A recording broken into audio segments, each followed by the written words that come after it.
This message is brought to you by the rebrand of Throttle Graphics and Designs. This publication may not be reposted without the authorized written consent of Throttle Graphics and Designs. NASCAR Camping World Ford F-150. NASCAR Xfinity Ford Mustang. NASCAR Cup Series Next-Gen Ford Mustang. Arca Menards. This has been the publication of the redesign and rebranding of Throttle Graphics and Designs. This message may not be reposted, republicated, or rebroadcasted without the authorized written consent of Throttle Graphics and Designs. Thank you, and thanks for your time.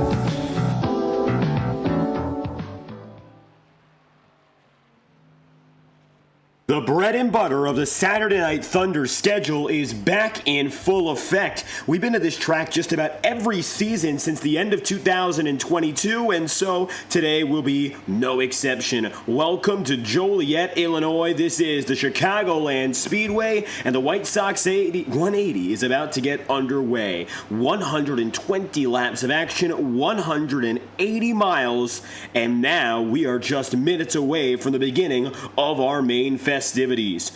Now, with that being said, welcome back to FTN Broadcasting. I'll be your host for tonight's event.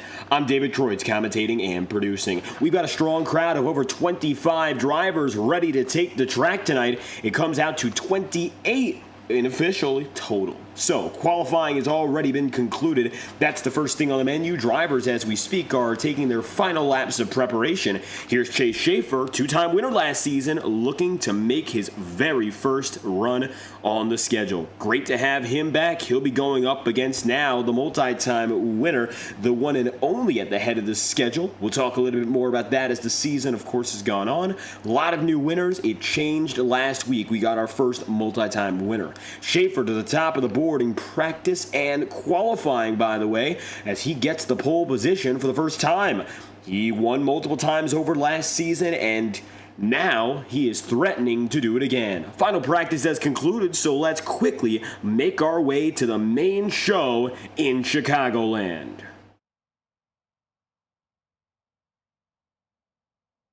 Field set to populate for the first time tonight. It's a total of 28 drivers, so exciting to see. We've got a good crowd and a good field to go with it. Welcome back to FTN Broadcasting. Of course, if you haven't been with us all season, we have had a few weeks off of the racing and SNT. So now we're set to try and get into a steadier rhythm. For the next month or so, we will be going at it full on. As you can see here, now warm-up being taken. Chase Schaefer with the point at this point. Now a little bit more as drivers come out as a group for those final reps. Track conditions tonight, keep in mind, ambient temperature of 85 degrees Fahrenheit. No longer. It's a little bit warmer than that. Track temp is up to 118. The weather outside, it's pretty fair. It's pretty calm, all things considered. The only thing drivers will have to look out for is the fact that the humidity also might be to play. Right now, we're looking at a relative humidity of just about 40%.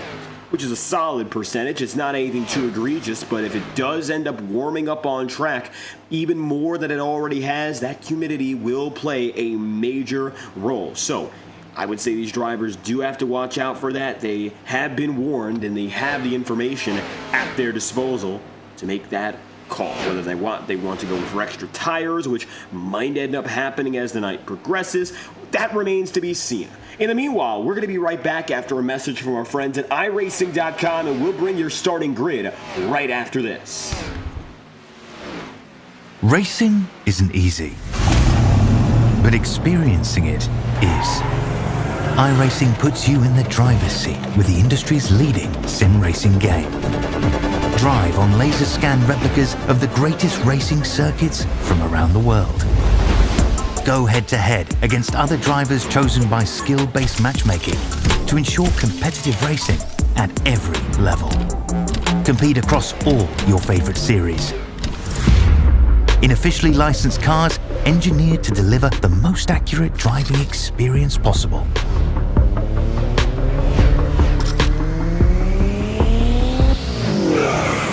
Join a race or host your own with players from across the globe. Race against the computer or in a league with friends. the thrill behind the wheel. Visit iRacing.com.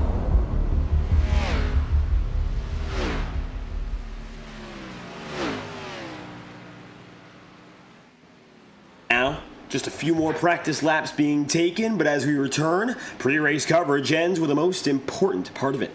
Qualifying, and this is a stout field with one driver at the front who I think everyone is looking at as potentially a favorite to win a race or more on the campaign. Welcome back to Joliet, Illinois, and today we welcome back Chase Schaefer. Schaefer takes the first pole position of his season, and he immediately brings himself to prominence, top of the board, the number 99 with a qualifying time above the rest. A 31.49 sits nearly a tenth of a second ahead of everyone else around him. You'll have Matthew Weeks in second, a tenth back, and then Vinny Tigner, P3, Matthew White in fourth. Cameron Chandler goes fifth, and you'll have the Power Smash Infinity Speed team captain James Thurston in sixth. Schaefer and Thurston have a great rivalry, and season after season they've been going at each other.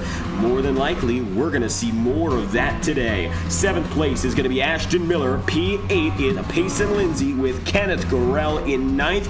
Jacob Clorino wraps up the top 10. 11th place is going to be Trey Holmes with John Meeks in 12th.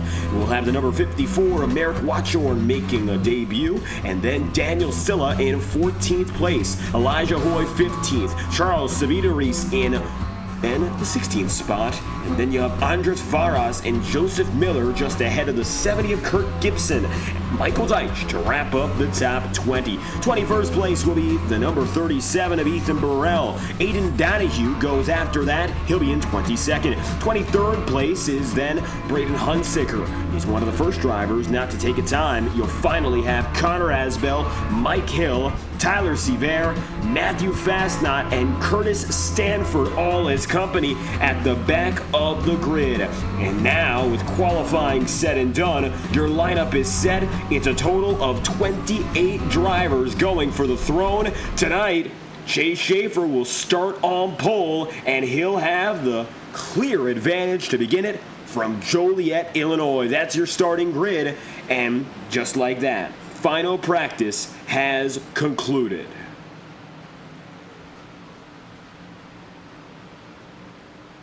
Only a few moments away for the big show, and of course that is our 120 lap, 180-mile main event.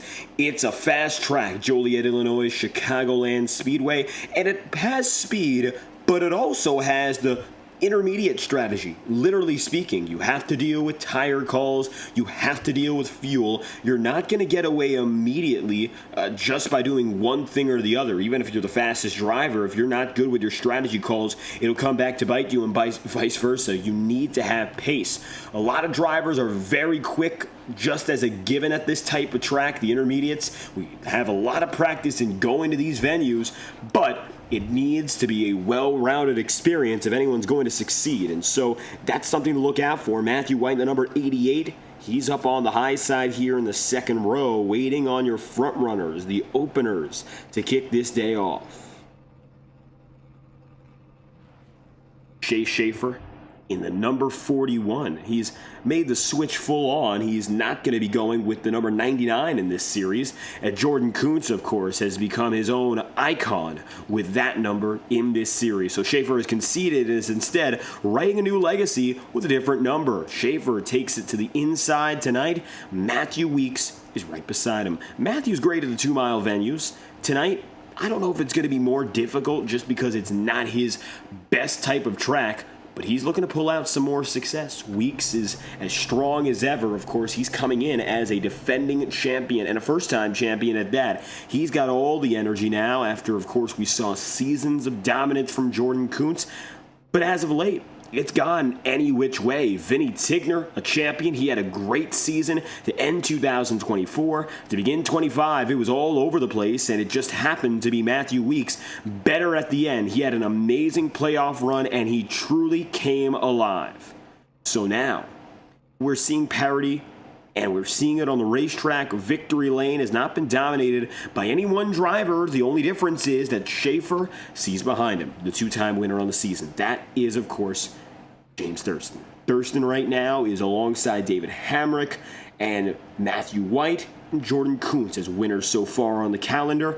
The only thing is, Thurston is the one and only who, to this point, is a multi-time race winner, 2 wins, which is above all else.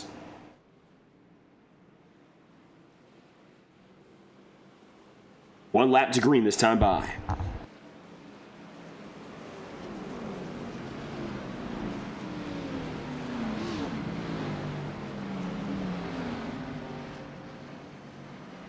Thurston up on the high side, as is Matthew White and Matthew Weeks. Let's see if the inside groove has the clear-cut advantage tonight, or if later in the going we might see some multi-groove action, or does it begin early?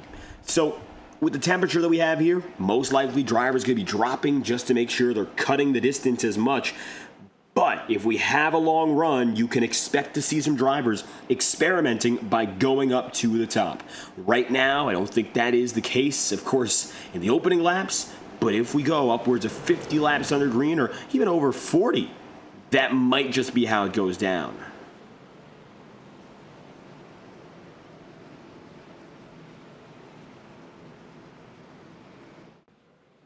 One to green, the one and only, and the iRacing official pace car will leave the field in the hands of one of our most successful part-timers, Chase Schaefer. Burst onto the scene last year with a win. Burst onto the scene last season with the win. He's looking to do it again. Is the third time the charm for the 41? Let's find out. Green flag, and it's Chase Schaefer on his way. He's got the field right behind him as we begin in Chicagoland.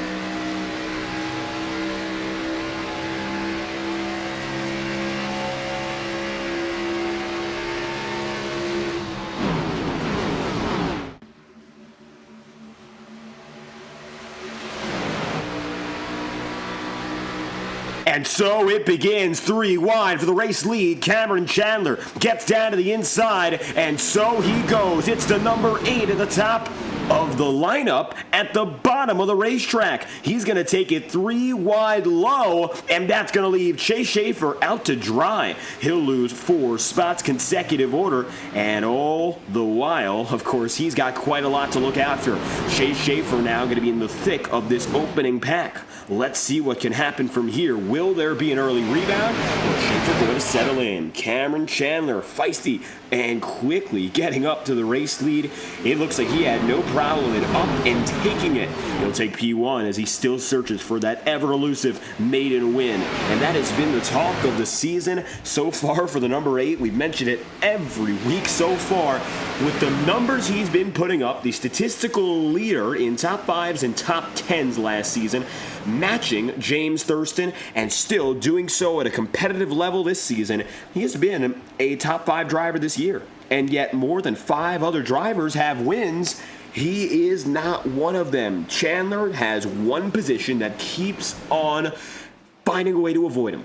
Vinny Tigner right now is looking to find his way back to victory lane. I think that's his end goal as he runs just behind on the number 8. Second at Texas in 2 different leagues, ran second, finished second in both of them. So the Lone Star State wasn't particularly kind to Vinny Tigner, but that's not for a lack of trying. He was great in both of those races. He was just the second best man. And so as we're back at the mile and a half, he's looking for a rebound and an improvement. Down low goes Tigner. Coming in for lap number 6, James Thurston watching. It's a double file battle ahead of him for the race lead, but for the time being, it looks like no trouble for either the 8 nor the 12 as they stay side by side. Side by side, yes, but also pretty far from one another. It's competitive, close, and it is pretty safe. So it's good to see that balance. You don't want to see drivers going 110% for no reason. And Chandler and Tigner are both perhaps some of the most reserved drivers in the field in that regard. They have the capability to amplify themselves, go at it aggressively, but they're never looking for trouble, I would say instantaneously. Chandler especially, he's got to earn his stripes even still. I think that just comes with time. He did a great job last season, but not a lot of these drivers know him. You've got more rookies coming in and still some drivers who are returning. And with that said, I think that Chandler still has the incentive to run calm. I mean, Vinny Tigner, the owner of this league, more of the same, of course. He's not here to cause any trouble, and he never does. So it's good to have these two going at each other, but that was close. Chandler to the inside. Now that could have been tight. And it was, but it honestly could have been even tighter. 8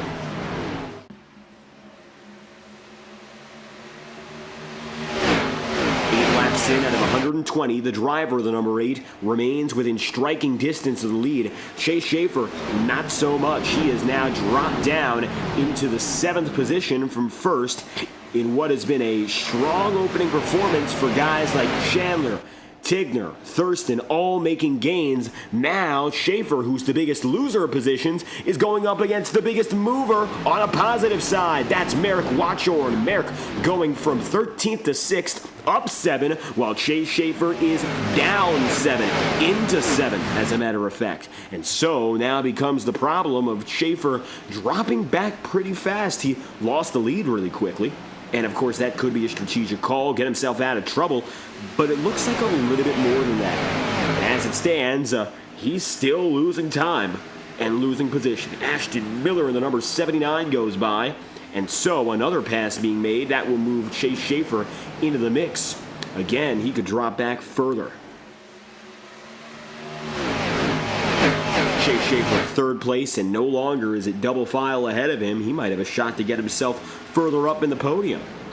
Thurston qualified today in 6th. He's up 3 already, and so rapid gains are being made by some of these guys in the top 10. I mean, of course, Merrick Watchorn with multiple 8 now, as Merrick takes 5th. That's the biggest move of all, but you've got Thurston and Chandler who are both up 3 apiece, and they're now looking to go at each other. This would be Thurston's 4th spot gained. Chandler dropping down and only getting 2 side by side. And very briefly, new spot for the number 96. Thurston takes 2nd. Cameron Chandler takes P3.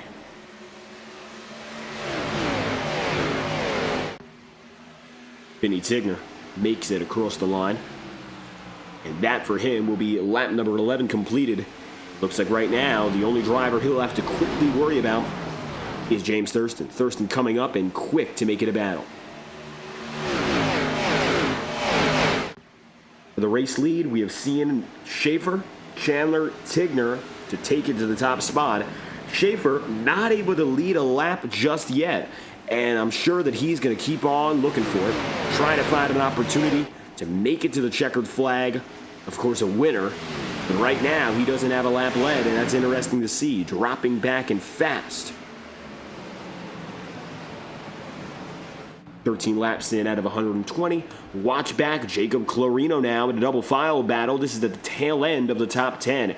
You've got Ashton Miller, Jacob Clarino, Payson Lindsay, and Kenneth Gurrell all surrounding. And right now, Gurrell sits in 10th. Trying to move Ashton Miller back. Gurrell slightly lower, slightly ahead. Got to move into the single digits, but he won't be able to take the pass. And notably, John Meeks is also watching. John, 12th to 11th, up 1 on the day. And he's right there as well. Meeks now goes side by side with Ashton Miller, tries to get it up to 10th. John, big cutoff on Elijah Hoy. Elijah shot back, and here's Matthew Weeks. Now, if you thought what happened for Chase Schaefer was interesting, well, take a look now for Matthew. Weeks is going from 13th as it stands as we watch him, and try to get back into the top 10. So, of course, for the number 11 team, Weeks has a lot of work to do coming from the mid-pack up. And it's that difficulty which becomes immensely difficult to keep on following through with. consistency, lap after lap in a situation like this, never guaranteed, of course, and that's going to be the end goal, to have it, to achieve more in this position. But what can Matthew Weeks do 15 laps in to try to get back up and in front? Michael Deitch has himself 20th up to 17th, so he's made some gains overall. Nothing significant at the back of the field has happened yet. The only thing is Merrick Watchorn, 13th to 6th, who's gone from the teens up into the single digits. We'll be right back after a brief message from our partners and associates to make sure all is well for the rest of this first cycle. Lap 60, the estimated halfway point for strategy, and we'll bring you to there uninterrupted right after this.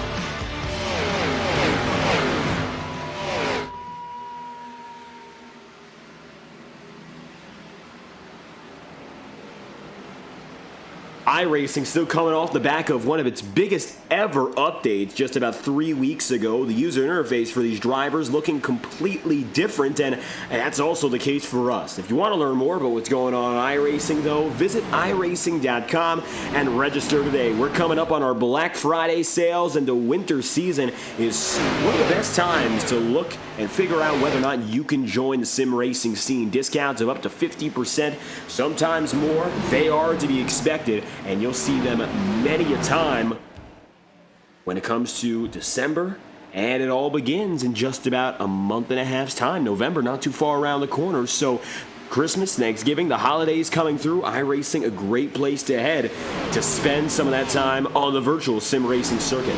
James Thurston is in full control now. He got it ahead of Vinny Tigner. Vinny is now a tenth and a half back, and so James is the fourth driver to take the race lead today. He's going to leave Vinny just behind, but Tigner isn't done yet, and he is still within striking distance of potentially reclaiming top spot. Still single file in that respect. Third is going to be Matthew White. Matthew in the number 88 here. Well, of course, he's already got himself a great start to the season.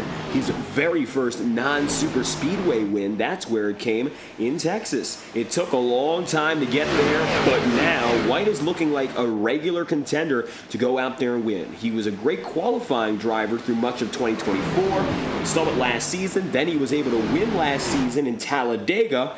And while he was able to make the most of the unpredictable races, it was the regular stuff where he wasn't quite there. And he just had to bring it up a notch on those more familiar venues if he wanted to compete regularly for something like, of course, a title. Or multiple race wins, for the very least. And it looks like right now, Matthew White, of course, he has found the stuff, and he's got it made. He's ready to continue elevating his game, and a race like this could be another great example of that. A win already on the calendar from the Texas Motor Speedway, and we're back at its most familiar replica on the schedule. A mile and a half, might not be the same otherwise, but regardless of that, there's a lot more to look out for Matthew White. Cameron Chandler now dropping back into fourth, and look who's coming with him, Chase Schaefer in the number 41. Schaefer on the high side, and he's trailing after Matthew White. Take a look on board now at Schaefer.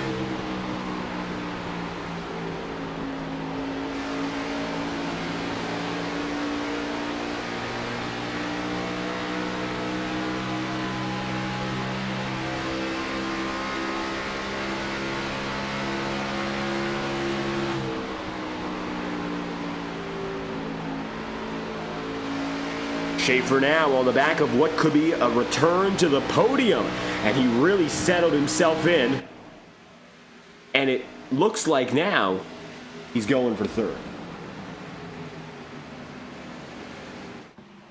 Up top for Chase Schaefer.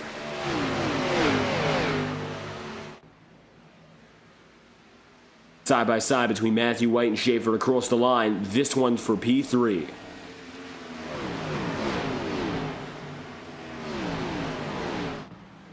And as the pair go at each other directly, watch what happens now as we take a look from the backside of the 41 and Schaefer.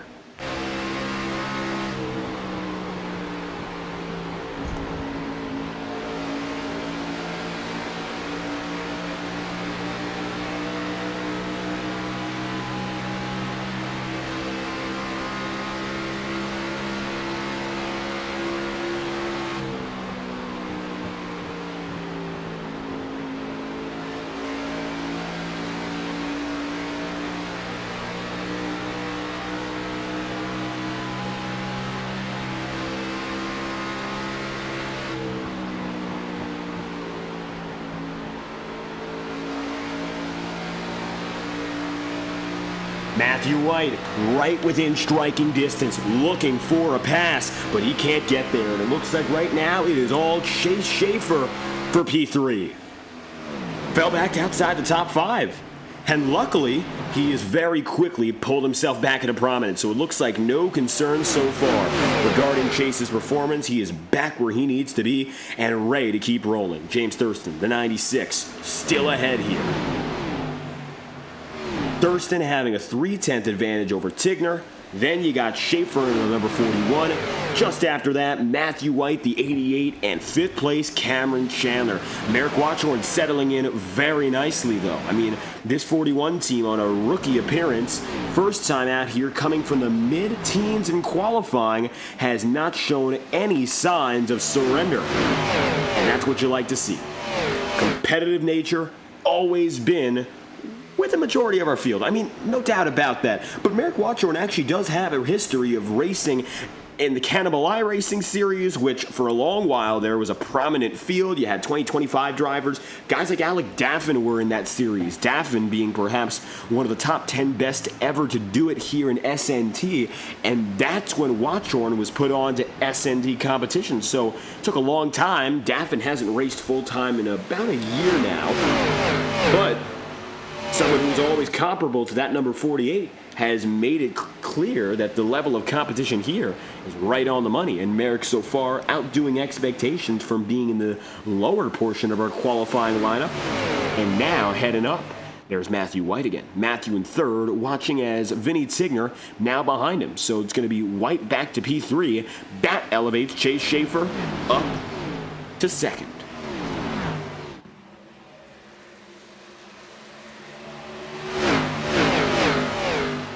Number 96 of Thurston still 4/10 of a second out. And it looks like right now, as we go to the quarterway point of this race, he is in great spirits and great shape to continue with this level of performance. 29 laps in, out of 120. So, with that in mind, strategy calls are going to become the talk of the town, and here's how it's going to play out. Looking at our fuel and fuel mileage, to be specific here, drivers are going to be dealing with pretty much what they're accustomed to. A full cell of fuel. They're not going to have to worry about any restrictions or limits, which put us right on the needle of safety and discomfort when it comes to splitting this race up. Realistically, we should be able to get to this end of the race in just one pit stop cycle. 60-60 split. If drivers are careful and prepare themselves adequately, they should be able to go all the way on just that style of running. However, a two-stopper isn't all too surprising.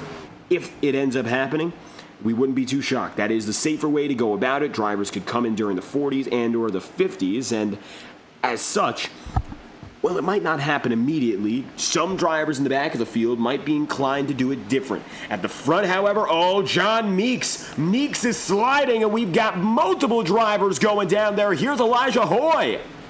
What just happened? They're under green, mind you, but take a look.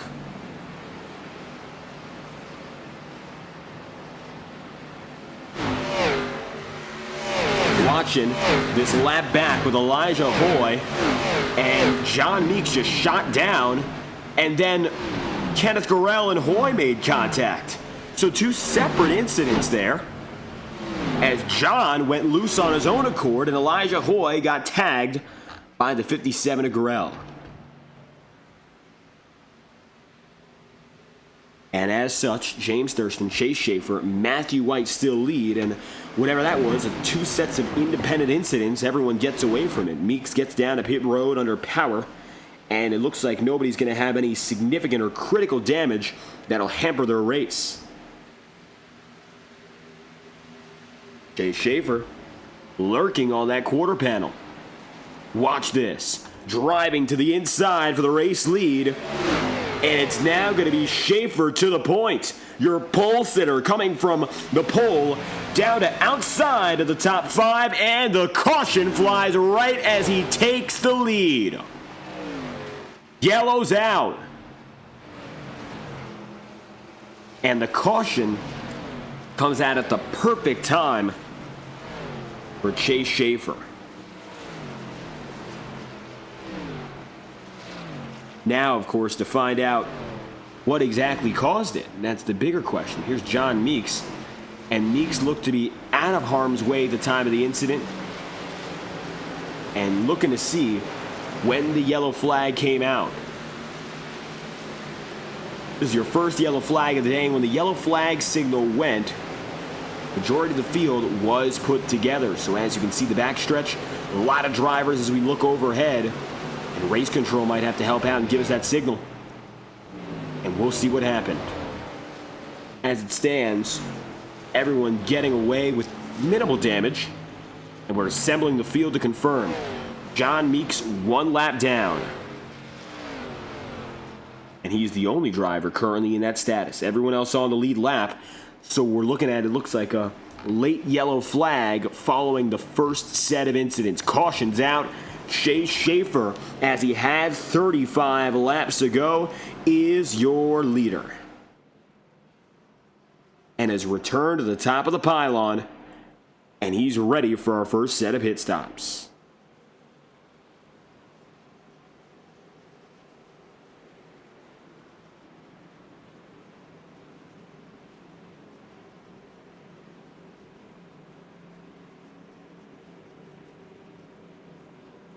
To pit road, 4 tires and fuel the recipe, and this means we're likely looking at a 2-stop race no matter what. It's going to play out with drivers coming in at lap number 36 here, and then they would go up to 60 laps no matter what. The next cycle would be around lap 90. Caution flies, and Schaefer leads into pit road. Let's see if he leads out.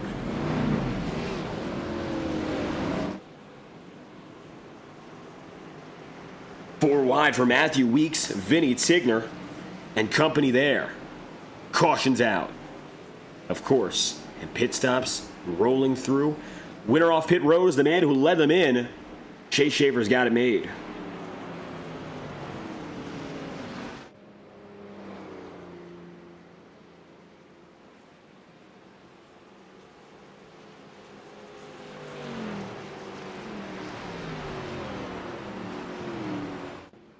One to green this time by. Will restart at lap number 38. And Schaefer playing out that first stint just about to a T. He didn't have to lead any of those opening laps, and it looks like even still, he got exactly what he needed. Track position at the time of our cycle.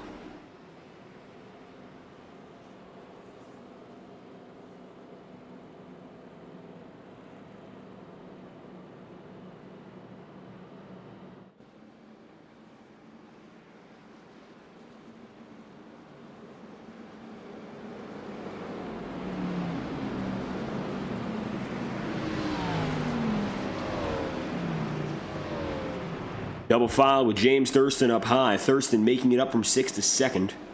Merrick Watchorn 13th to 8th. He's up 5 spots as it stands.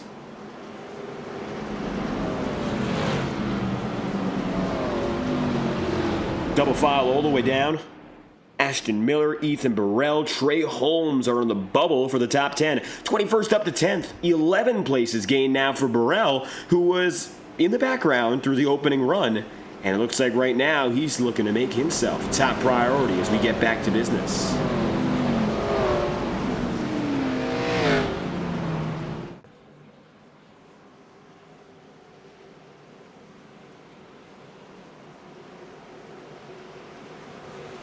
iRacing official pace car gets to the green. Biggest movers in the top 10 are Burrell and Watchorn. Ethan now leading that category with 11 spots up. Chase Schaefer will lead the first restart of the day, and this is only his 3rd lap led on the night. Here we go again. Schaefer's back in action as your leader.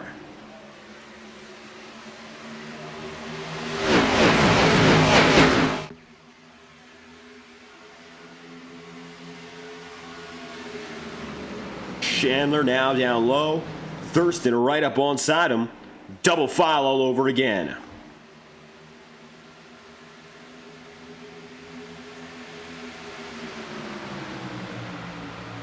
Down to the inside goes to number 8. And even lower, Matthew Weeks here. Watchorn, the closest he's been.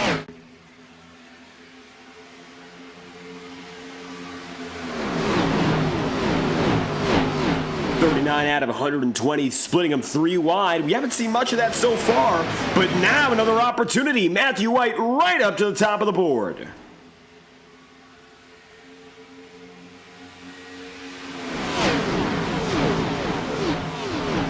'96 of Thurston breaks out, double file for second, so very quickly Schaefer doing what he did again. He got back from the pole position, lies outside of the top 5, and will he now wait those 30-plus laps, or is he going to try to pull himself up further on? It looks like Schaefer both has the best one-lap speed, he proved it in qualifying, and the long-run pace to get there again. So he's in a position where he can be very flexible as to how he approaches this race, not having to rush. But at the same time, it was pretty risky waiting all throughout that entire stint to take the lead. You can never guarantee when a caution is. Oh, Merrick Watchorn all the way down to the inside of the track, saves it and keeps it at race pace. Wow, what a save from our number 54. The rookie is still alive.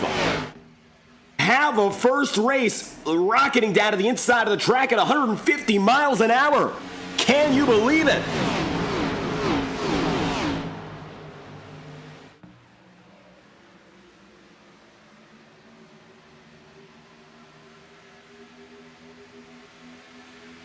Watchorn still above where he qualified in 11th here. What a slide that was. Vinny Tigner now accompanied by him. Double foul between Matthew White and James Thurston here. To the inside, make it triple wide for Chase Schaefer. Looks like waiting no more. The number 41 takes it to the top of the track. And the top of the track by order as he gets from below the apron to the race lead. Now trying to block the number 88. Oh, goodness. We've got a race on our hands here that's gotten more intense, and Matthew White wants that lead back.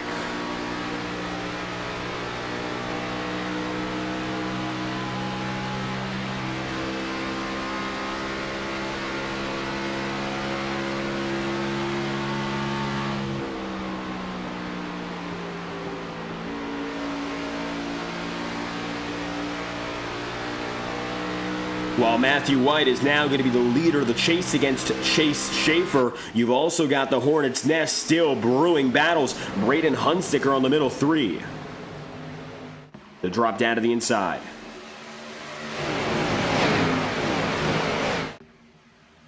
Now Braden drops low.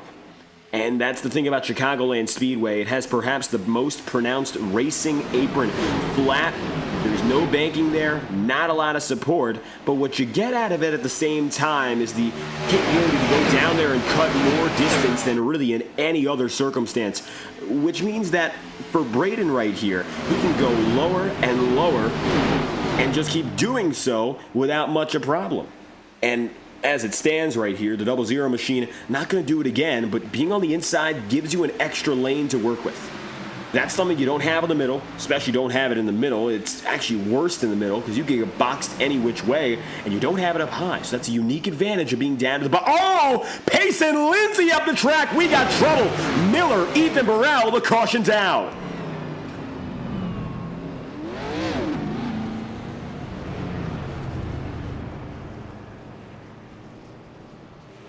Yellow flag flies.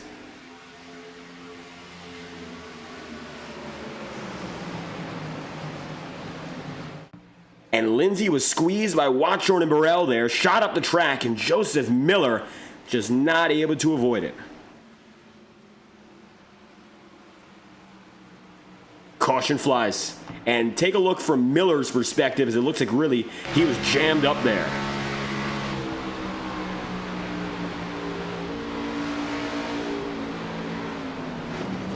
Yeah, Burrell came down, and even if Ethan didn't, Payson Lindsay ended up in the middle of the track.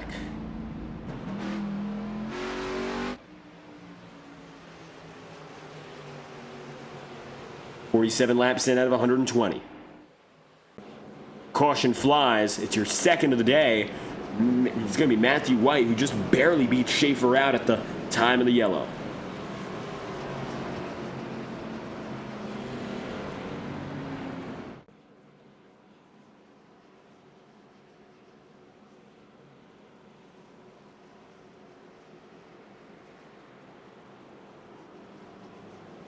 Going to see a little bit of a strategy split. White stays out. Schaefer, not so much. And Schaefer will be accompanied by Thurston, not by Ashton Miller. Miller moves up to second as pit road is now busy, but not with everyone. Chase Schaefer, Thurston comes in, Matthew Weeks, Merrick Watchorn, Kenneth Gorell, 48 laps in out of 120.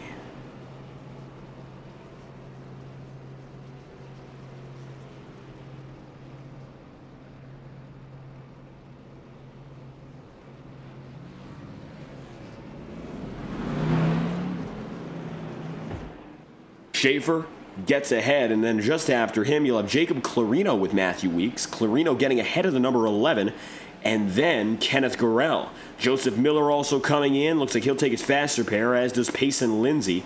One and only one faster pair available for drivers in the field. So now, getting back to business.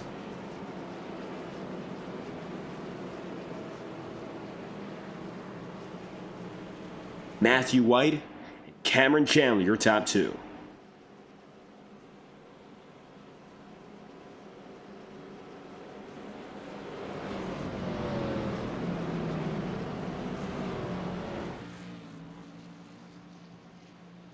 Double file this time by White and Chandler, the top two.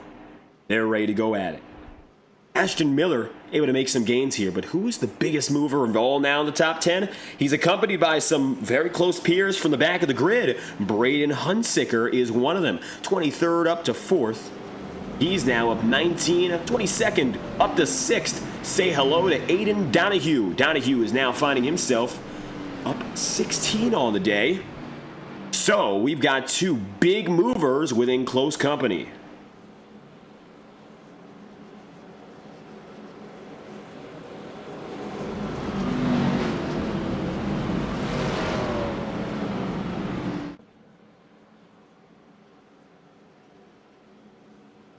White and Chandler, first and second, they're ready to roll.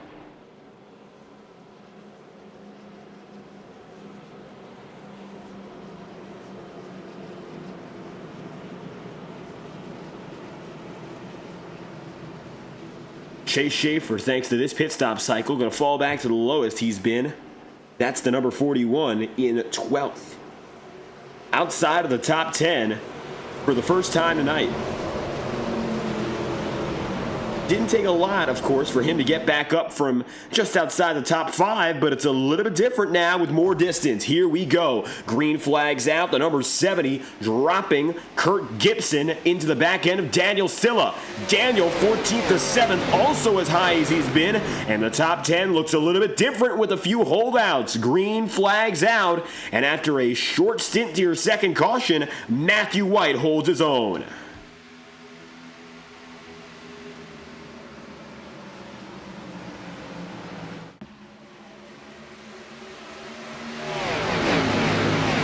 Chandler, Ashton Miller, they're still right there, but they're accompanied by Braden Hunsicker. Take a look at the left side of your screen. The majority of drivers up at the head of the field now are on a 15-lap stint.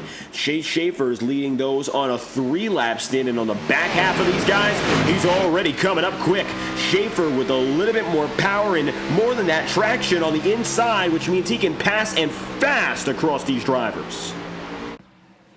A little bit of a bobble there. Schaefer wiggles up just alongside Aiden Donahue. No trouble, though. Here comes the 97 of Payson Lindsay again. Lindsay going to go for a rebound. He got his faster pair. He got his stuff. He's got the new tires, so he is far from done. And it looks like now he's got Matthew Weeks to contend with.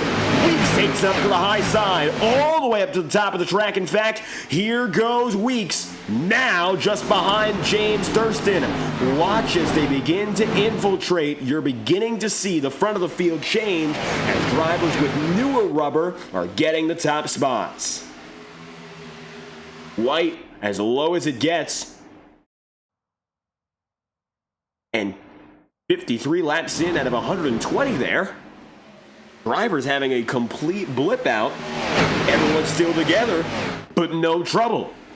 Now, it looks like that was server-sided. Still with us here in FTN Broadcasting, but everyone just had a moment to themselves. 3 wide. Ashton Miller to the inside here. He's got Matthew White right beside him, but Chase Schaefer surges. He'll go from 6th to 1st in 1 lap. He was 3 wide high. Here he goes. Schaefer, with the machine behind him, is pulling weight. Look at that, a half a second in just half a lap. Matthew White is going to fall back on that one. I mean, nobody was able to get through Chase Schaefer. He had that run off the top side. You can't block him when he's up there. He will bulldoze you.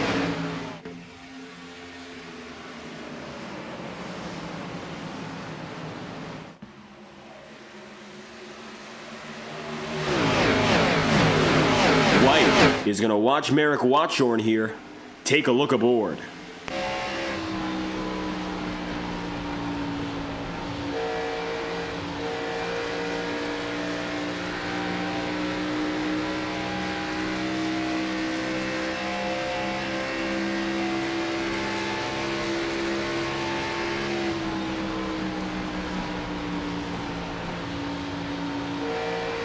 Weeks gets by, the top 4 all together again.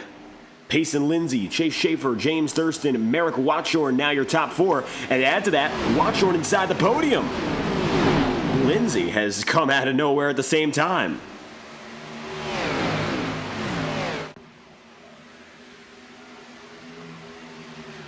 Coming across the stripe, Payson 2/10 up, Chase Schaefer 1 spot down where he started, of course. Pole position, so the only way he can go is down from there. But Merrick Watchorn has been elevating his game up 10 spots and looking for that 11th.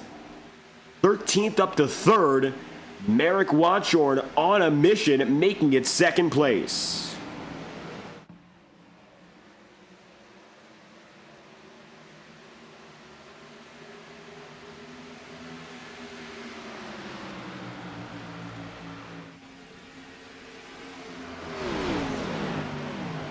Halfway down, halfway to go, and we restart. 3rd caution of the day. Ethan Burrell involved in this. Take a look back and figure it out as the number 37 brings us to a caution. Burrell, among others, involved in this one, so it looked like a multi-car incident.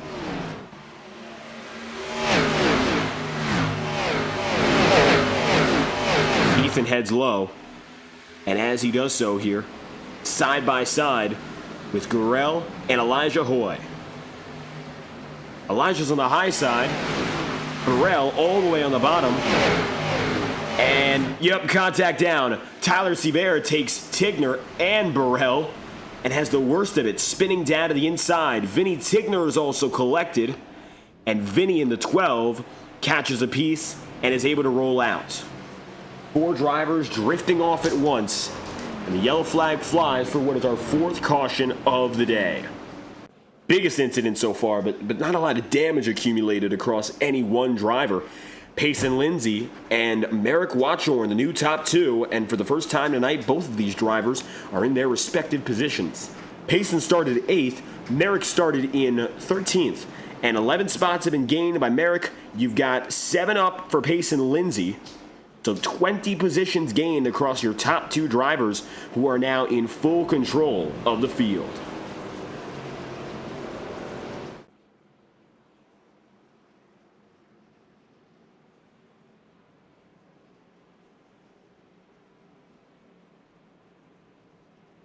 Setting a green with 2 laps remaining until we go at it again.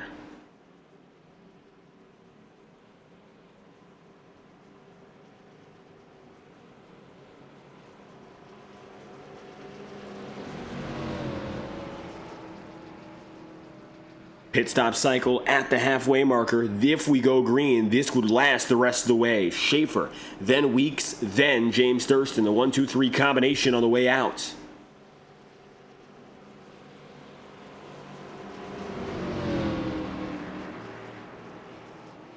And as we roll, it'll be the top of the board. Merrick Watchorn and Payson Lindsay. Kenneth Gurrell also holding out. Schaefer, the first one to go down a pit road and get it back in business.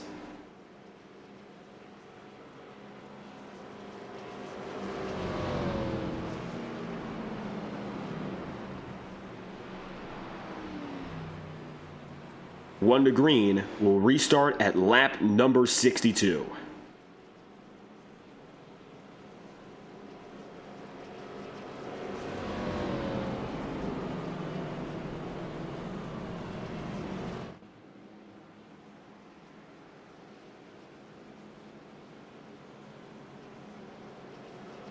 Schaefer, Weeks, White, all in tandem before our pit stop cycle.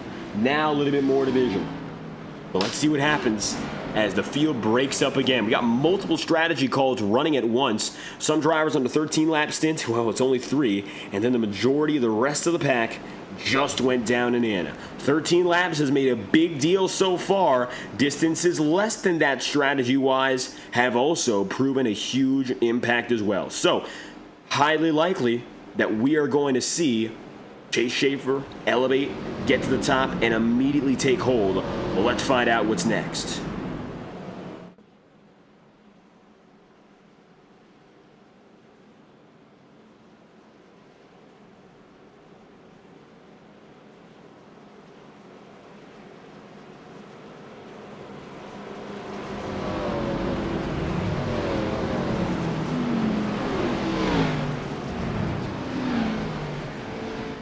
Lindsay, Watchorn, Gurrell are the only drivers who are going to run this extended strategy call out.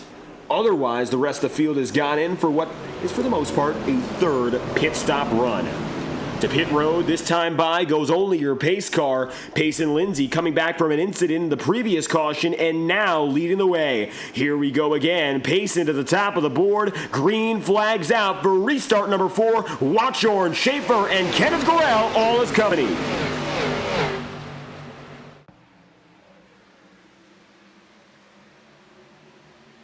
Jacob Clarino aside with Cameron Chandler. Chandler falling back outside the top 10 briefly, about the lowest spot he has been.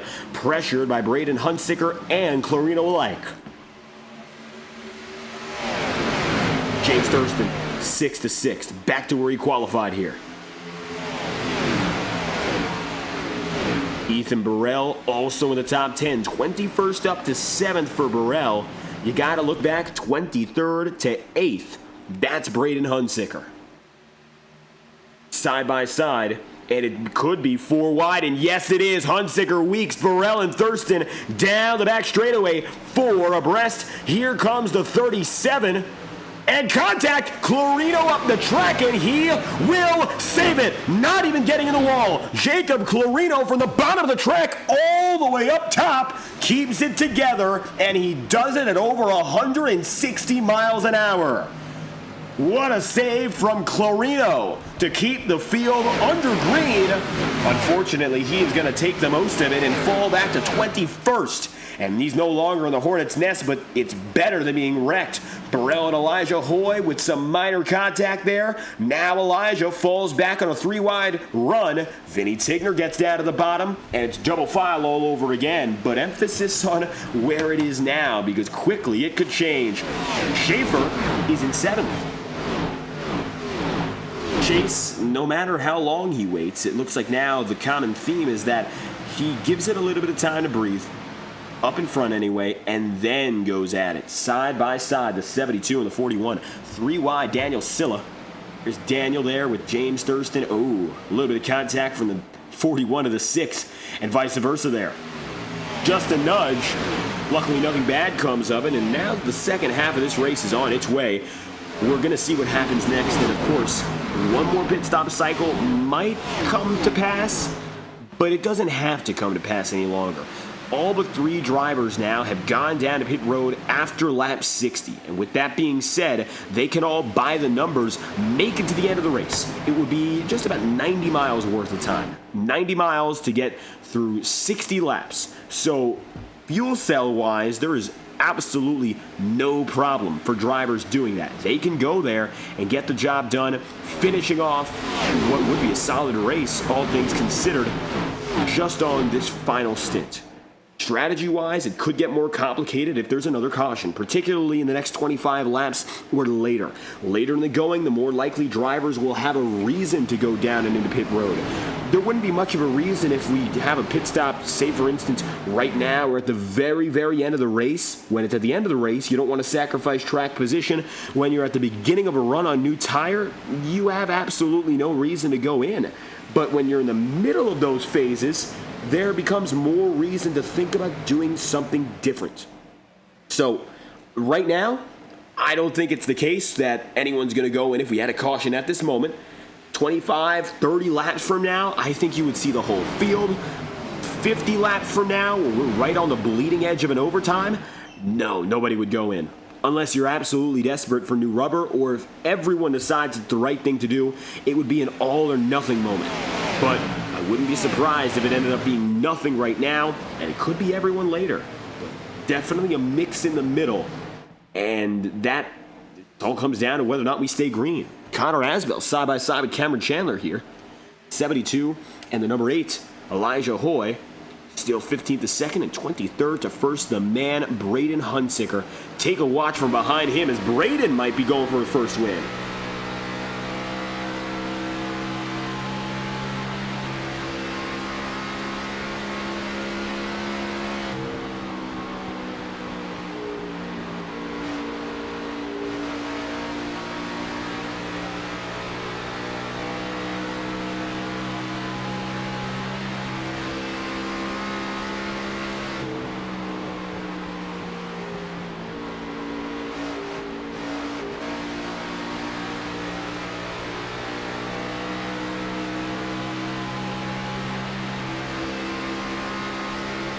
Elijah Hoy on the back end now of Braden Hunsicker.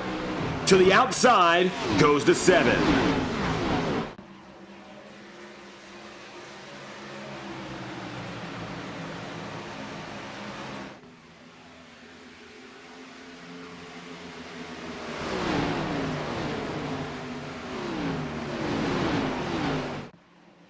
Connor Asbell, Elijah Hoy, and Braden Hunsicker. They are the top 3 here. And all of them have one thing in common. They have never won a race. All of them are chasing after something that none of them really know what it's all about. A victory, and an opening victory for their careers in that sense. Matthew White, of course, was able to get it done last season. Cameron Chandler is also one of those winless drivers. Okay, this is interesting. The top 10. There is only 2 drivers, or there are only 2 drivers that have at least one win to their name. Tigner and White are in the middle of a lot of drivers who have yet to find that success. Lindsay, Miller, Watchorn, Silla, Hoy, Asbell, Hunsicker. The names all line up, and they have the exact same amount of victories combined as they do individually. But Vinny Tigner and Matthew White, they've got one thing different. They have victories to their name, and multiple, in fact. Here comes Matthew White looking for P3. All the while, Chase Schaefer is all the way back in 19th on a newer set of rubber. That's pretty far back.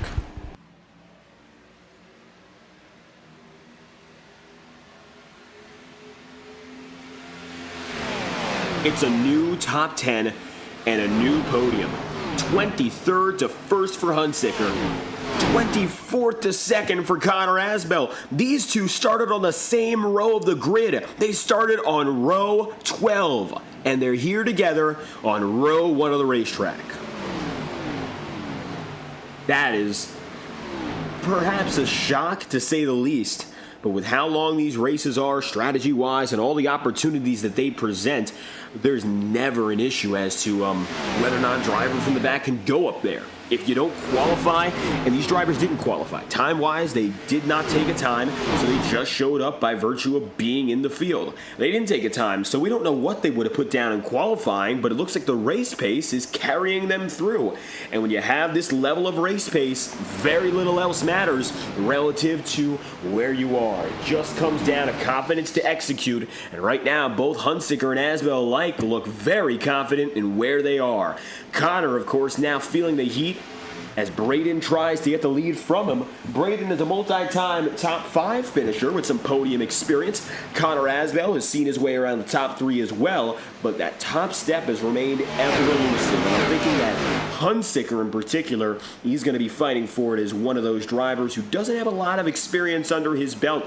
Braden coming in with some of the best rookies in the business. Cole Wilson, and of course, you saw how it all started for Cameron Chandler. Hunsicker was caught in the middle of that mix and had himself a rookie playoff run, which was memorable and one of the best rookie playoff runs we've ever seen. The bar was set high that season, but even if it wasn't, Braden Hunsicker had one of the best opening campaigns for any full-time SNT driver in their career. So you got to watch out for the 00 as a driver who is still waiting for that breakout moment. Matthew White, I would say he had his this season in Texas. It took a long time to get there, but finally, when the spark ignites, it's hard to put out. And when the 88 is showing you that example, Braden Hunsicker looks like he could be the man to follow it. Of course, doesn't mean he will, but as it stands, he finds himself in the middle of this top 3, and we haven't seen leaders hang on particularly long so far. And drivers have been able to take the race lead, yes, but what they have not been able to do is consistently maintain the race lead. We've seen many a time drivers have gotten themselves up to the top of the board, and maybe they've stayed there for the better part of 5 or 6 laps, and then fallen back. Leaders, we've seen an abundance of which. Going through the numbers and going through the names, you've seen Asbell, you've seen Thurston, Chandler, you've seen Schaefer, you've had Payson Lindsay up there as well, Vinny Tigner in the fight, just to name a few. And those are the drivers that we've seen up for multiple laps, let alone the drivers who have rode up high at the top of the board and then fallen back and forth. So you haven't seen a lot of long-run dominance from any individual driver. In fact, Connor Asbell is having one of the better runs of anyone in that sense, as he's finally getting some reps in and putting his 5th lap down. He's broken away from Hunsicker, and now with Braden behind him, he can really fully focus on what's yet to come. 41 laps to go. 24th place to first is Asbell. Braden Hunsicker so far tonight has put down 11 laps led, so he has led an 1/8 of all laps turned tonight. That's a double-digit percentage, and it's going to be still a pretty fair one if he doesn't lead any for the rest of the day. Matthew White, who I would say has been up in front more than Hunsicker today, has led less laps than the 00, just to put it into context. Vinny Tigner has led 9 laps, also less than Braden Hunsicker. And I think you could also argue he's been a little bit more prominent in what we've seen on the racetrack. And yet, not really going to be displaying the same correlation between what you're seeing, what you're thinking, and what's really going on. Don't always trust the numbers. But when you do, keep them in mind, because the numbers are showing you that it is parity on the racetrack tonight. It's really been anyone's race. 72 with Connor Asbell. He's got the lead. And as we talk about laps led, he's looking for his 8th. So in 5 laps, while right now he has less laps led than 2nd, 3rd, and 4th, he would be able to eclipse them in about 2.5 minutes worth of work if he just stays up in front. Again, that's easier said than done. But only if he does that, he'll find himself realistically top 4 in laps led, and that could leave him there for the night. Talking about other drivers who we know have led laps. Chase Schaefer, he's led today 12. Just one more than Braden Hunsicker. James Thurston, he's led 17, so he's the top driver of all, who's led more laps than anyone else. But he hasn't led a ridiculous amount either. He's only led 5 more than Chase Schaefer and 6 more than Braden Hunsicker. Cameron Chandler's led 6. He's led less than Connor Asbell. And he's at the bottom of that list of all those that we've mentioned so far. And then there's someone like, say for instance, Payson Lindsay in 97. Lindsay is a driver that we've seen in the mix, but hasn't particularly led too many. Payson's led more than Cameron Chandler, and is right on par with where Asbell is right now. Drivers have been able to get blips, and they've gotten a few laps, they've gotten their time in the sun, but they haven't been able to hang on long term. That has been basically the moral of the story, and that's why we show you all those numbers. Everyone's gotten their chance. Everyone's gotten their time in the sun, but nobody's hung on to it. Asbell joins the double-digit club, and now is only 7 laps away from leading the most of any one driver. That's a bonus point, mind you. And with such parity, and now you do have quite a few drivers who have led at least 10 laps. He will be your 5th Connor Asbell. He could very easily lock up that accolade of having the most laps led for the whole night, just over the course of 15 more laps. Again, we talk about these things like they're easy to achieve. They're not, but it's achievable work. And if something can be achieved, you know these drivers are putting their minds to it immediately. Braden Hunsicker, Matthew White, Vinny Tigner, Cameron Chandler, 5th place here. Cameron Chandler going to be far out of the mix. 15th up to 6th is Elijah Hoy. Daniel Silla, 14th up to 7th.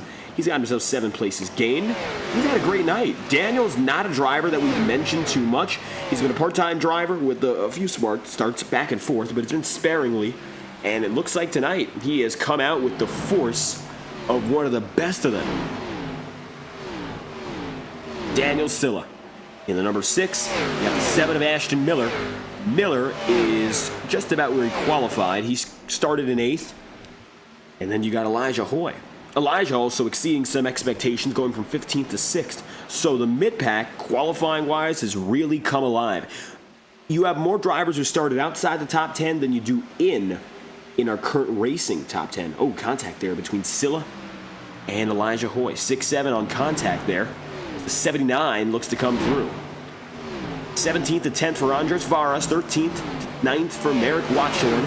Merrick on a debut run has been excellent with saves, top 5 running, and unfortunately, while I think that tire scuff might have taken a little bit of the life out of that 54 team, definitely not going to be a dying act. And so, from here on out, Miller gets loose. Ashton's going to have to back it off there. We don't quite know what to expect. The leaders are more the same. 32 laps to go. Time is ticking down. And Connor Asbell in this 29-lap stint has survived. Chase Schaefer has not looked good as of late, running 17th here, and it looks like track position, even with new rubber, has been a killer. Matthew Weeks on the inside, the 41 of Schaefer on the outside here. These two drivers, and James Thurston as well, all without damage, mind you, have just drifted away. And so it looks like with track position shuffling out of their favor, they no longer have the stuff to go out there and win, at least right now. John Meeks gets to the inside. Meeks is a lapper. Been 1 lap down since basically the beginning of this race. And unfortunately, it looks like now he hasn't really found a spot to get back in there. And that's going to cost him for the rest of the night. Meeks buckles ever so slightly, comes up the track. Chase Schaefer in the wall, so that's a little bit of damage. But either way, doesn't explain the tremendous difference in what we expected to see on this run versus the reality of it. But perhaps that's most exciting. A veteran has joined the podium. And he is swapped out with Matthew White. It is Vinny Tigner. Tigner is looking for some racing redemption in the form of another race win at an intermediate. Texas 2-timed him second. He didn't get what he needed. And now, he's looking to get it for real this time. That, of course, being a victory. For Vinny, this would be his second top 2 finish on the season. He's gotten close, but not close enough. The champion to end 2024. Perhaps tonight's the night he begins that run again to finish off another year on top.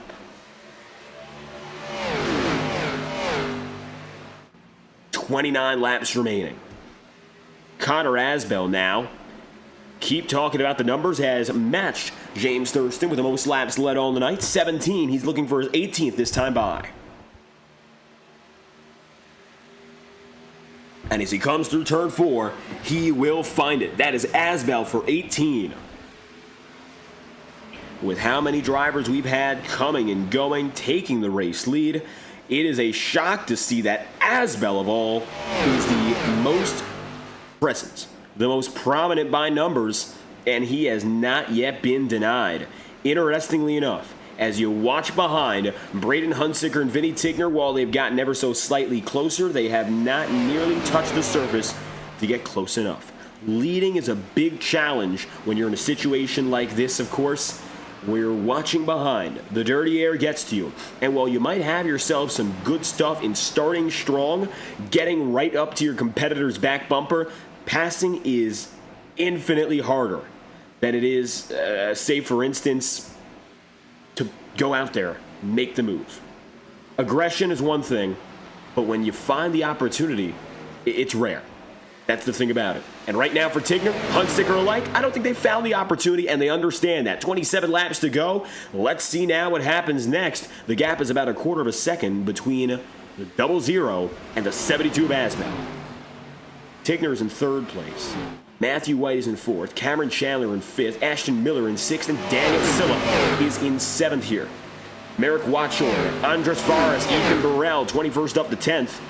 Ethan, 11 places gain, is still one of the biggest movers, but he has a lot of competition for that award tonight, and it just so happens that some of that competition is at the front of the field, and it is basically impossible to outdo the leaders in a situation like this. I mean, that is what it is. Track position has been the game changer.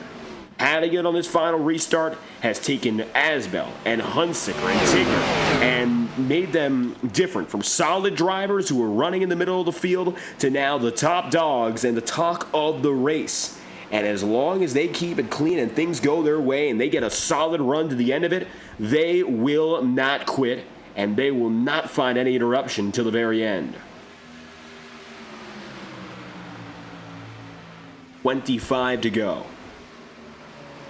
Ashton Miller still watching on. The top five is separate by only 0.6 of a second, and now starting to bunch up a little more. Keep in mind, Chase Schaefer now in 11th, Matthew Weeks 10th, P12 is just behind, and that is going to be James Thurston.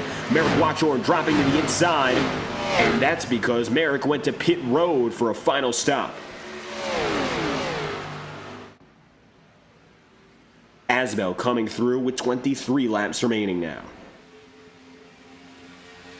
If you've enjoyed the action so far, we're just getting started this season. We still have the second half of the campaign to go. And not only that, we're not even at our second half yet.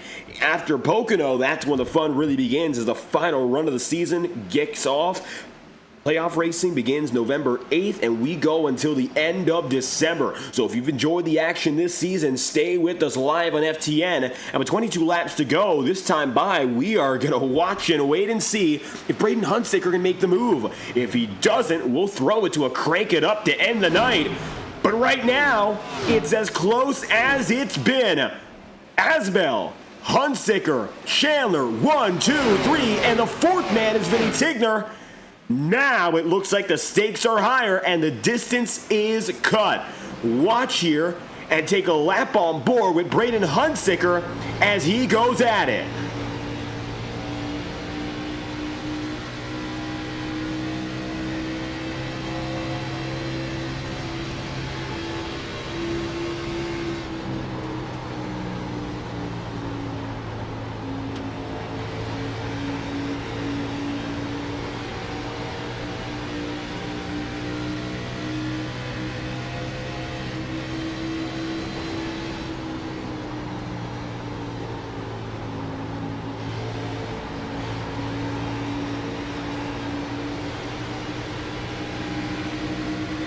To the outside and powering, here comes Payson Lindsay with the run of a lifetime.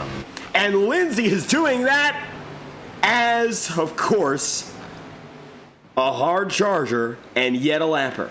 Now let's explain what's going on here. Payson just rocked the field, or so it looked, but that's because what's going on is a pit stop cycle. Lindsay's fast, but doesn't have the time to get up there. That's going to change up the game as here comes John Meeks. And so the leaders have to shuffle themselves out again. Get the number 72.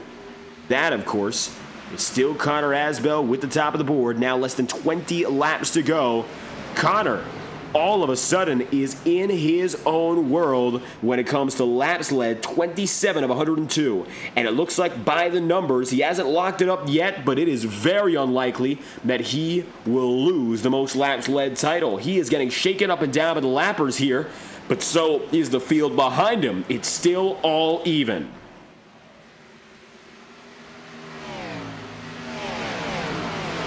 Asbell gets across the line again, 18 remaining.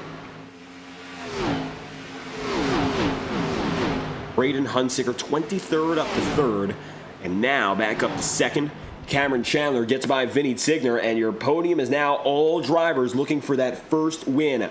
Connor Asbell is holding off the ever-feisty Braden Hunsicker, but Hunsicker is yet to make any clear move to make this race his. Kenneth Gorell around the outside as well. Kenneth jets up top, and another driver reclaims lead lap status. The anticipation is that with 17 laps to go here, what's next to come is a sprint to the line. Chase Schaefer side by side with Trey Holmes. This will be for 8th place. And it looks like Schaefer's been able to recover, but with 8 seconds to make up, I don't think there's a chance. And unfortunately, the 41 would need a miracle to go out there and win his first race of the season. Leading laps, and while that first cycle was planned and timed to a T, it looks like since then, Schaefer has just been off the cycle, and that's something sometimes you can't control.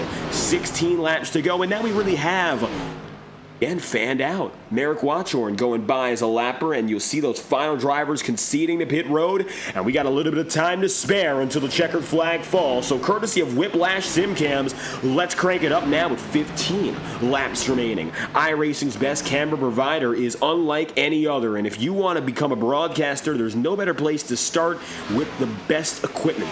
Whiplash provides free camera packages as trials on their website and on their Discord server, and if you like a pack, it's always going to be yours no matter what. No licensing fees attached. You buy it, you own it, and of course, the best planning and pricing on the market. No subscriptions necessary. It's all pay as you go. With that said, thank you to Whiplash Simcams for their continued support. 15 laps remaining, and so until the checkered flag falls, of course, we still have a little bit more action to bring you, and we'll start by cranking it up from Chicagoland with Connor Asbell, your leader.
Ten laps remaining, and Connor Asbell has been able to run away from everyone else in the field except maybe, and an emphasis on maybe, just this one, Vinny Tigner. Tigner now finds himself as the lone driver who has kept close to Connor Asbell over the course of these last few dozen laps. While Braden Hunsicker has slipped behind, it looks like all of a sudden going to be Vinny Tigner lonely challenging for the win. Second place at Texas. He's in a familiar setting, and I think that's the worst part for him. It's a familiar position to be in. Does he want to end up finishing in the same spot? Absolutely not in the slightest, and I'm certain that's the case. But it also comes down to whether or not he can find his way out. Connor right now, well, it looks like he just has the distance, and he has the pace. But that time by, he loses about a tenth of a second. At the line, the difference goes from 623 thousandths to 543. So Asbell was a tenth slower, and Vinny Tigner is looking quicker into the corners. Is this going to be a runaway, or is Vinny Tigner going to claw him down and take it back at the last moment? 8 laps to go, and it looks like while faster in 1 and 2, Asbell was able to get a better run at it to maintain most of that gap. Connor still has to put the gas in full effect. It looks like putting the pedal down and going at it is the only way he's going to get away. Now it's no longer about coasting in, but aggression comes back into mind. Vinny has been in the fight since the beginning, and while the numbers might not say so, he has been right alongside your leader, giving them trouble from the jump. From the beginning moments with Cameron Chandler, where they jockeyed for position back and forth in the opening laps, right alongside each other. To this point now, Vinny has been on the doorstep, knocking on it, waiting for an opportunity to open it up. And yet still, he has not been able to achieve what he's looked for. 4.5 tenths, 6 laps to go, time running out with each passing lap. Vinny only has to be faster and faster to win it, while Connor Asbell just has to hang at the pace he's been running. 6 laps to go comes to 5. This Chevrolet Camaro is looking for a huge performance to come to fruition. Best driver on the day from 24th on the grid. There's Matthew White, still on the podium. Braden Hunsicker, 23rd to 4th. Just outside, it looks like he skates out in the final moments. White is comfortably here. Chase Schaefer is now getting up to Ethan Burrell. This is the fight for 7th. Maybe now the 99 team, of course, being gone, going to help and gain some extra points for guys like Burrell and Schaefer, and putting them back on the market to fight again. Chase is riding on that back end, looking for that 7th spot. It's still not his yet, and here goes to the high side, the 19 of Trey Holmes. 4 laps to go.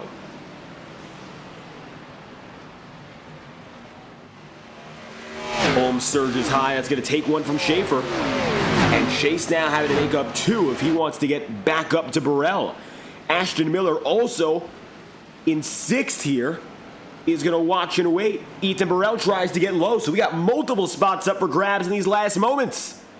Trey Holmes is now pushing one more time. Holmes coming across the line. No dice. It's going to be Chase Schaefer now surging. He'll take a spot. 3 laps to go. Aiden Donahue now far out of this one. Andres Varas in the 84. You look at him here. The lappers going around, but none come close to your leading man in Connor Asbell. Still a side-by-side fight behind Ethan Burrell. Schaefer gets through Trey Holmes. This brings Holmes back down, and it's going to move him to P6. Now it's according to timing and scoring error, as it looks like right now he will be officially cycled just a little bit further back. And we're watching and waiting here, so it looks like we're getting some final pit stops with 2 laps to go. Connor Asbell just went down to pit road. He was not able to go the distance. Connor Asbell concedes, and so does Vinny Tigner. Unbelievable. Matthew White, 1 lap to go for his 2nd win of the season. He is shaking. He is shaking the car, trying to get the whole way through. This is why Chase Schaefer was so far back. White is going 150 miles an hour. Schaefer is pulling that into the corners. 6 seconds the gap. White now has the distance and is looking to make it stick. Running out of fuel, but there's nobody around him. Unbelievable. Matthew White is the only driver to pull it off, save the fuel, and make a miracle reality. White wins his second of the season and his second straight at the intermediates. Everyone else caught up with the aggression of fighting for the lead. White takes his time, and he is the only man to survive up in front. Chandler third. Chase Schaefer gets second out of all that. But White got the best of it all. He was firmly fighting for the win and stayed right in it. And the moment everyone else dropped out, that spot was hit. White is a winner from Chicagoland, and another intermediate belongs to the 88. What a performance.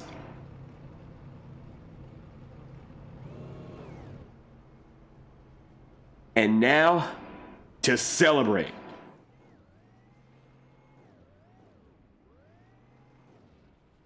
White's second victory this season is the third of his SNT career.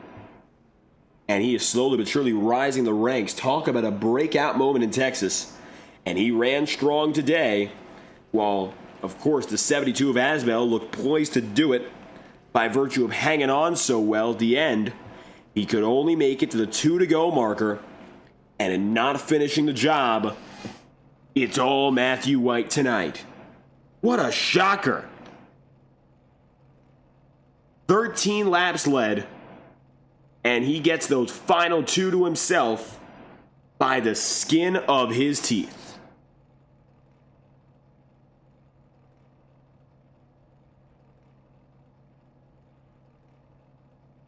Wow, it looks like he's going to choose not to burn down the house here. And so, what a race, and it has only just come to its close. We'll come back with post-race coverage and race results from the virtual Chicagoland Speedway. Stay with us here in the White Sox 180. We'll be right back after this. Racing isn't easy, but experiencing it is. iRacing puts you in the driver's seat with the industry's leading sim racing game.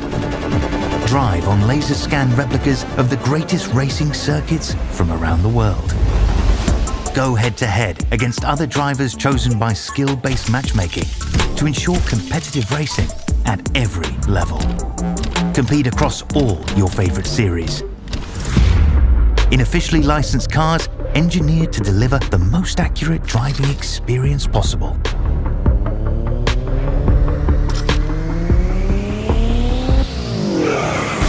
Join a race or host your own with players from across the globe. Race against the computer or in a league with friends. Feel the thrill behind the wheel. Visit iRacing.com.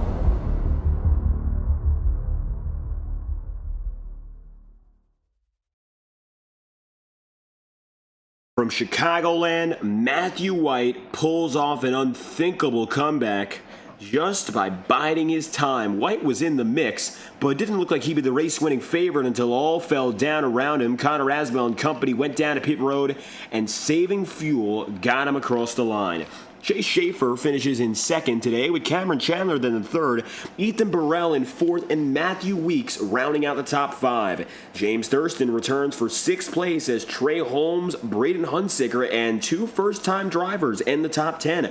Kurt Gibson in the number 70 and Merrick Watchorn in the number 54, both with commendable performances. Then you'll have your 11th place driver. That will be Payson Lindsay. Charles Savideris in 12th, Andres Varas 13th, Tyler Seabear in 14th, and Kenneth Gorell 15th place. Elijah Hoy, John Meeks, Daniel Silla, Connor Asbel, and Vinny Tigner wrap up the top 20, with your final overall drivers being Jacob Clarino, Curtis Stanford, Ashton Miller, Matthew Fastnaught, Mike Hill, Joseph Miller, and Aiden Donahue in the number 27, Michael Deitch 28th, and last of all those who registered as an early retiree. Unfortunately, Matthew White is not available for comment, and this has been something we've seen all season long. We've tried to get a hold of him, and he has been impossible to get. Either way, a great race for Matthew with 13 laps led. We're going to try, but in the meanwhile, we'll go to your third place driver in Cameron Chandler and work our way up. So let's start with the number 8. Who finds the podium again, but he did it in a completely different way, all the way behind the leading circumstances, and he was back there fighting for what looked to be the bottom part of the top 10, and so quickly, everyone else dropped to pit road. Chandler survived and made it a third-place performance, back to the podiums in a long, hard-fought final stint, just barely having enough to make it over. Yeah, I should have kept saving throughout when I was about 3 seconds behind the leaders. I think I would have. I was good at that time, but I thought I could push a little bit more, get up front, or get back into the draft and save a little bit more. But, yeah, it just sucks. You can't ever finish any of these races off, and got to find a way to do that. And tonight, of course, looked a little bit different when it came to finishing the job because you, Chase Schaefer, and company were very far behind, and it looks like now it was intentional. You were far behind the leading battle. Was the expectation that everyone ahead would go down to pit road? Well, I knew Matthew could make it. I was in a VC with him the whole time, and once I heard he could make it from being up in that top 4 or 5, however many people were up there, I knew I kind of had to get back up there with him and burned up his fuel. So I knew he could make it. I didn't know if Vinny or Braden or Connor could make it. So I just had to hope some yellow happened. I was gonna pit there, but I felt like a yellow would happen, and unfortunately we didn't get that. So yeah, we just have to finish races, I guess. Finishing the races, of course. I mean, if the big goal is still finding that first win, tonight just looking a little bit different strategy-wise and getting there. We're going back to the big tracks in a swing of October races that begin at Pocono, 70 laps from that 2.5-mile track. The biggest track we've had so far, Talladega. We also had Auto Club to start the season. Pocono's unlike any other, though. Is there anything you're looking forward to in particular about that race? Yeah, not really at all, because we won't be racing that one. I won't be in town, so we're gonna miss out on some pretty good points there. But we go to Charlotte after that. That's a really good track for me, so hopefully, I can do something there. Cameron Chandler, third place on the day, back in business for the 8 team and back on the podium. Any final shout-outs you'd like to send? The floor is yours. Yeah, as always, thanks to all the TCMC guys. Are always nice to be racing with those guys and have them in VC every now and then. And a big shout out to Matthew for winning. It definitely means a lot for him. Cameron Chandler, third place from Chicagoland. Thank you again for your time. Yep, thank you. That said, Chase Schaefer almost did what Chase Schaefer's been doing best over the course of the past year. He qualified in first, led laps, and along the way, he found himself a podium contender. And of course, it came down to everyone ahead going to pit road, and for a brief moment, Chase, it looked like there was a shot to do what you did last season and win on debut, just one spot short tonight. I don't even know how Matthew... Can you tell me what he said in his interview? Did he say how he saved gas right there? Because unfortunately, we haven't heard from Matthew all season, so that's a mystery to all of us. All right, well, I guess we won't know. But yeah, I have no idea how he did that. Me and Jim, I told Jim where I hate fuel saving, but I told him if that last caution came out when it did, I'd feel safe with him, and it did. So I was like, oh, all right, well, I guess I have to. But yeah, I have no clue how he made that. I'm baffled. But yeah, I'm getting into some beef with Burrell and Weeks, apparently. I really don't understand why. I don't really agree with it, but I don't want to shove anyone out of the way or do anything like that, especially when I'm not a normal in the season. I just want to come in and do a good race, which is what I got. But yeah, I don't really understand what their problem was. But yeah. Well, regardless of that fact, I got to ask you more about what it was like, because you were out of the spotlight. Admittedly, that entire big pack was out of the spotlight. So how was it like for you guys fighting, knowing eventually pit stops were going to come to pass? Well, like, the last, like, 5 to 10 laps, Jim's like, "There's no way they make it, right?" And I was like, "No, we haven't even hit 5 to go. That's how many laps short we were." And, we hit about, like, 5 to go, and everyone starts pitting, and I go from, like, 8th to 3rd in 1 lap. So, that's kinda why we both thought it was strange seeing Matthew, because we were playing that long game right there, but we finished solid, like, 6 seconds behind him. I don't know. I'm clueless. I got no idea what we did wrong. Like, when was his last pit? Let me see. Let's see, Matthew. When's your last pit? But yeah, I got no idea. I don't know what we could have done different. I don't know if there was anything to do different. But yeah, that's all I really got.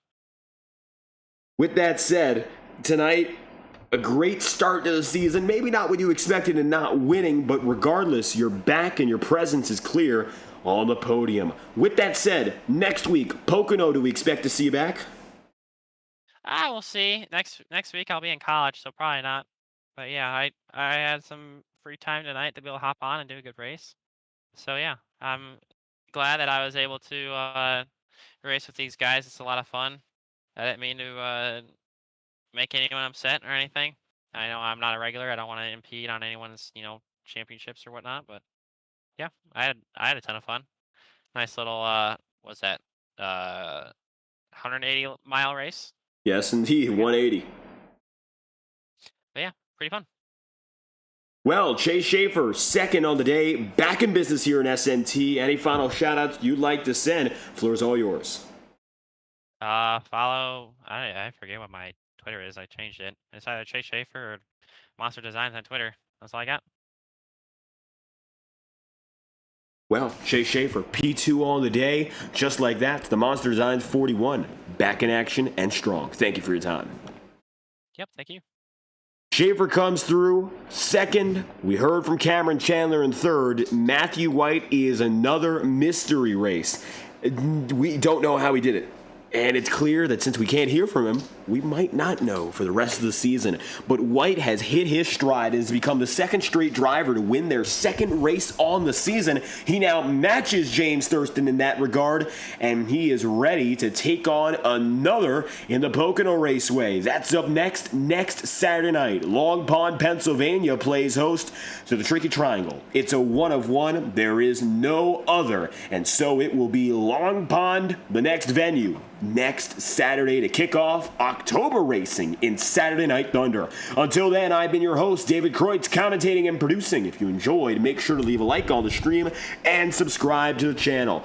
Now, of course, our next broadcast. That will actually be tomorrow night. We got a special event thanks to the Regal Esports guys. They're going to be going at it for a short dirt derby race. And then Monday night, the Integrity Ignite Series comes back to begin its round of 5 and its championship excursion. Then from there, we'll have the round of 5 for the Octane Series on Tuesday night. And so begins the playoff madness one last time for both those series. Thank you for tuning in. Congratulations to Matthew White on his second win of the season. We hope you have a fantastic night. Racing isn't easy, but experiencing it is. iRacing puts you in the driver's seat with the industry's leading sim racing game. Drive on laser scan replicas of the greatest racing circuits from around the world. Go head-to-head against other drivers chosen by skill-based matchmaking to ensure competitive racing at every level. Compete across all your favorite series. In officially licensed cars, engineered to deliver the most accurate driving experience possible.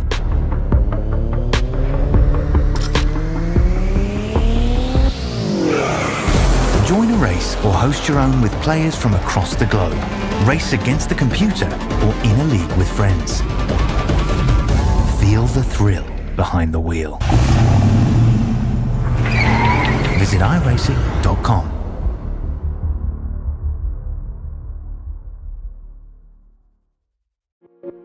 Boundless makes its presence felt. It will not be ignored. We're helping turn ideas into reality with a wealth of building products that take every architectural style to the next level. This is what it's like to imagine, build, and transform anything we want into exactly what we seek. This is what it means to be boundless.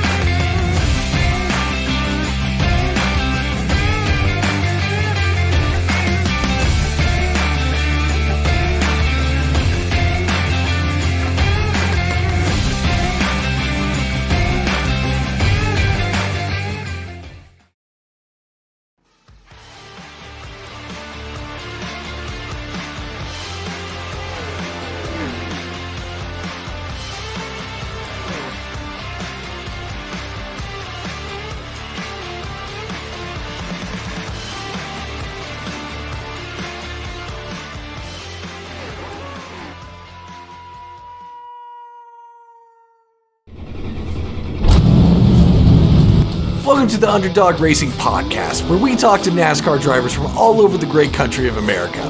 Each week, we chat about the latest races, share stories from the track, and get to know the drivers behind the wheel.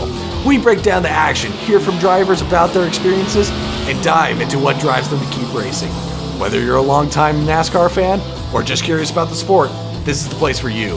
So tune in to the Underdog Racing Podcast, your inside look at the world of NASCAR. Catch us every Wednesday at 6:30 Eastern.